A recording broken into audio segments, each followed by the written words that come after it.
கடகராசி புனர்பூச நட்சத்திரம் துலா லக்னம். வயசு 29 ஆகுது. இன்னமும் நிலையான, நிரந்தரமான ஒரு வேலை அமையல. அந்த நிரந்தரமா அமைவதற்கு தான் இன்னமும் நான் போராடிட்டு இருக்கேன் அப்படின்ற ஒரு வருத்தம் உங்களுக்கு வந்துகிட்டே இருக்குது. அது காரணம் உங்களுக்கு தொழில் ஸ்தானம் கெட்டு போல.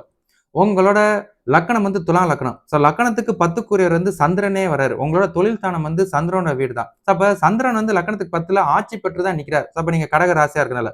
அப்ப இந்த கடகராசி அப்படின்னு வரும்போது நம்ம அடுத்த நபர்கள்கிட்ட கொஞ்சம் அடிமையா வேலை செய்வதற்குரிய விஷயங்கள் குறைவு.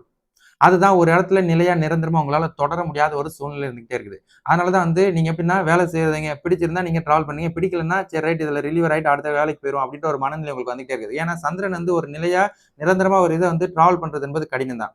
அப்ப உங்களோட தொழில் ஸ்தானத்துல சந்திரன் கூட வேற யாராவது இன்னமும் சேர்க்கை பெற்றிருந்தால் இந்த பிரச்சனையும் இருக்கும். ஏன்னா சந்திரனை தனிச்சு இருந்தாருன்னா சிறப்பு. சந்திரன் கூட யாராவது அசுபர்கள் சேர்க்கை பெற்றிருந்தாலும் நம்மள நிலையா ஒரு இடத்துல வேலை செய்ய விட மாட்டாங்க. அப்ப நீங்க என்ன பண்றீங்கன்னா இப்ப 29 வயசு ஆல்ரெடி நீங்க எப்படி ஒரு 10 வருஷம் எக்ஸ்பீரியன்ஸ் எடுத்திருப்பீங்க. இல்லன்னா ஒரு 7 வருஷம் எக்ஸ்பீரியன்ஸ் எடுத்திருப்பீங்க. இந்த எக்ஸ்பீரியன்ஸ் வச்சுட்டு உங்களுக்கு என்ன மென்டாலிட்டி வேலை செய்யுது?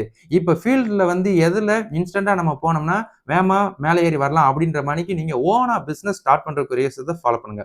ஓன் பிசினஸ் நீங்க ஸ்டார்ட் பண்ணா தான், அது உங்களுக்கு இன்ட்ரஸ்டிங்கா இருக்கும். புது புது ஆளு, புது புது டேஸ், புது புதுசா நம்ம இன்கம் பேஸஸ் இம்ப்ரூவ்மென்ட் பண்றதுக்குரிய விஷயங்கள் உங்களுக்கு ஓடிக்கிட்டே இருக்கும்.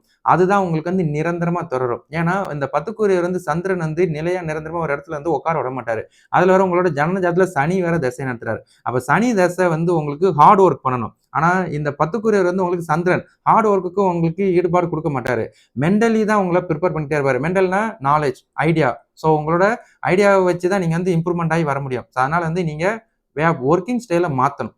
இது வரைக்கும் ஹார்ட் ஒர்க் செஞ்சீங்கன்னா அது செட் ஆகாது. நீங்க இதுக்கப்புறம் நுணுக்கமா செய்வதற்குரிய விஷயங்களை இறங்குனீங்கன்னா, கண்டிப்பா நீங்க ஓன் பிசினஸ்ல அச்சீவ் பண்றது. நீங்க இவ்வளவு நாள் இத்தனை வருஷமா யார்ட்டயும் பேர் வாங்க முடியலன்றத நீங்க ஓனா செய்யும்போது உங்களோட கிளையண்டுகள் மூலியமா நல்ல ஒரு பெயரை சம்பாதிப்பதற்குரியதும், அதே அந்த வேலையை நிரந்தரமா ஆக்குவதற்குரிய விஷயத்தையும் இவர் ஏற்படுத்துவாரு. இத மனசுல வச்சுக்கிட்டு இன்னையில இருந்து அதுக்குரிய முயற்சிகளை போடுங்க. அப்படி சக்சஸ் ஆயிட்டீங்கன்னா, நான் சொன்னது உங்களுக்கு அன்னைக்கு ஞாபகத்துக்கு வரும். ட்ரை பண்ணுங்க. மிஸ் பண்ணிறாதீங்க. சரிங்களா?